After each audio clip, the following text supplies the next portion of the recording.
Atualmente, o número de pessoas que possuem inglês como segunda língua, como proficiência no Brasil, é baixíssimo. Conforme pesquisa da British Council, Demanda de Aprendizagem de Inglês no Brasil, de 2013, o número de pessoas que possuem algum conhecimento no idioma entre 25 e 34 anos foi somente 5,2% dos entrevistados. 25 e 34 anos é geralmente a média de quando as pessoas não estão mais em ascensão para o mercado de trabalho, e sim no mercado de trabalho inseridas. Ou seja, esse índice é baixíssimo. Em 2018, a EF Education First fez um ranking global de países e regiões avaliando o inglês tido como segunda língua em cada um desses países. O Brasil está em 53ª posição, mais de 19 pontos abaixo da Suécia, que é o líder do ranking. Então, conforme citado anteriormente, existe um baixo índice de profissionais de 25 a 34 anos, que é a faixa etária onde as pessoas estão inseridas no mercado de trabalho há um bom tempo, é baixíssimo, 5,2% de pessoas que têm a língua inglesa com proficiência. Então, esse é justamente o tema do meu projeto, que ele busca a eficiência na utilização do inglês por profissionais da eletrotécnica, porque é uma área que existem muitos manuais em inglês, que o eletrotécnico usa e que não são traduzidas e não tem tradução. Então, se a pessoa ela não tem um nível de inglês bom por ela mesma, ela acaba tendo que utilizar mesmo assim, ou precisando de um auxílio de um tradutor ou alguma coisa. E o profissional, ele pode não possuir um bom nível de inglês, uma proficiência no idioma, mas ele consegue entender alguma coisa. Então, nesses manuais, existem termos que se repetem constantemente, que mesmo a pessoa não possuindo um domínio completo do idioma, ele pode entender por palavras-chave o conteúdo daquele manual, Existem muitos termos-chave que se repetem. E os dicionários existentes, os tradutores existentes atualmente, eles não conseguem traduzir com eficácia. Eles traduzem de acordo com o significado geral, não específico para a área de eletrotécnica. Então, o problema é basicamente como ajudar esses profissionais não bilíngues em seu ambiente de trabalho a compreender esses termos de inglês utilizados na área de eletrotécnica.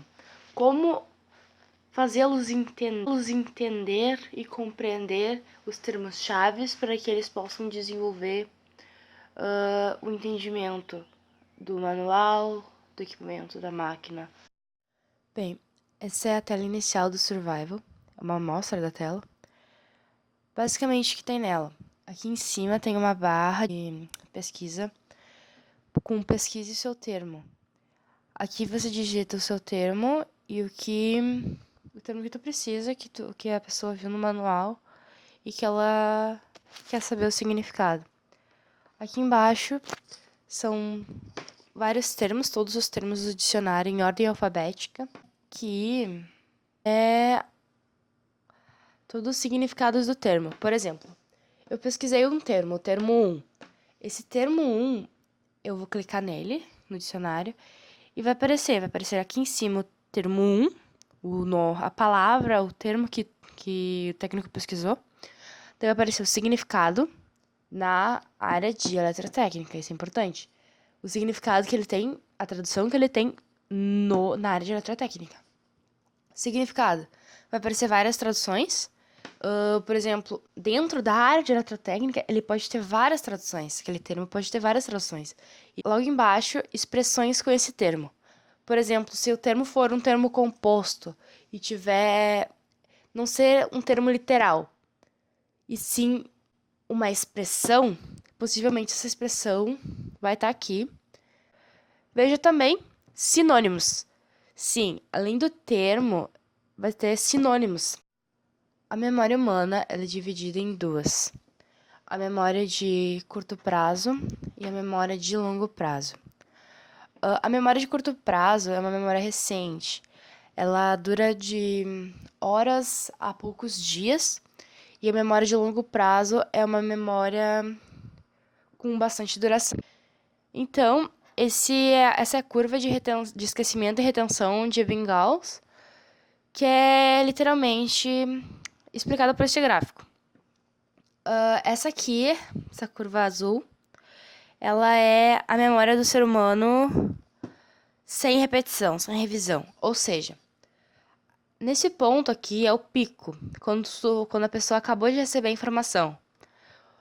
Conforme vai passando minutos, horas, uma semana, um mês, a pessoa vai esquecendo. Vai esquecendo a informação, até chegar a esquecimento total, mais ou menos um mês. Mesmo que a revisão não seja frequente, ela tem mais probabilidade de dar certo, não ser esquecida, do que sem nenhuma revisão. Esse problema que surge o objetivo geral, o objetivo principal, que é produzir uma amostra de dicionário técnico para a área de eletrotécnica. É desse objetivo geral, que é construir um dicionário técnico na eletrotécnica, com os termos, que decorrem os objetivos específicos, que são definir 50 termos na área de eletrotécnica, estabelecer quais serão os manuais técnicos da eletrotécnica que serão utilizados. O objetivo específico vai ser determinar se o dicionário precisará de internet para funcionar, se ele será offline ou online. Foram feitas pesquisas bibliográficas aprofundadas sobre questões como o algoritmo de memória do SRS, do Space Repetition System, que será utilizado no trabalho como meio de... para que não se esqueça os termos técnicos mais utilizados. A seguir seriam aplicados questionários a técnicos de eletrônica técnicas. Por exemplo, o tipo de celular que o técnico usa, o sistema operacional desse celular, se ele fala inglês.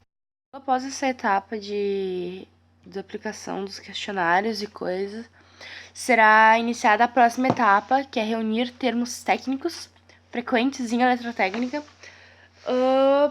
que vão compor o dicionário.